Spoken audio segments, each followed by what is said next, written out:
చెప్పు మా ఏమేమి వేసినావు ఇది దీంట్లోకి? రాగులు నానబెట్టేసేది ఎంతసేపు నానబెట్టినావు? ముందు రోజు సాయంత్రం నానబెట్టినాను, నైట్ అంతా నానుతుంది. పొద్దున్నే మిక్సీకి వేసుకొనేసి పాలన్నీ ఒక పల్చటి బట్టలో పిండుకొనేసి దాంట్లోకి బెల్లము, యాలకుట్టు, పచ్చి కొబ్బరి అంతా వేసేది. స్టవ్ మీద పెట్టి అంటే సిమ్లో పెట్టి ఇట్లా కలబెడతానే ఉండాలి. బెల్లం ఎంత వేసినావు? అంటే మన పాలను బట్టి మన తీపి ఎక్కువ తినేవాళ్ళు ఉంటారు, తక్కువ తినేవాళ్ళు ఉంటారు కదా, అట్లా చూసుకొని వేసుకునేదానికి. ఇంత అనేది ఏం లేదు దానికి, కొలతలేమి ఉండదు.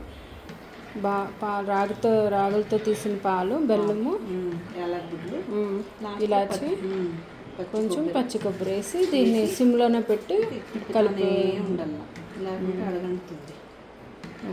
పుక్తా అంటే దగ్గరికి వస్తున్నప్పుడు తీసి ప్లేట్లోకి వేసుకొనేసి అప్పుడు బాండ్లీకి అంటుకోకుండా ఉంటుంది.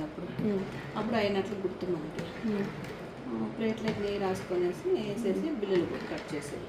ఇది ఎండాకాలము, రాగిది కదా, చలువ చేస్తుందని ప్రతి ఒక్కరూ చేసుకొని తింటారు. ముందు పెద్దోళ్ళంతా చేస్తారు.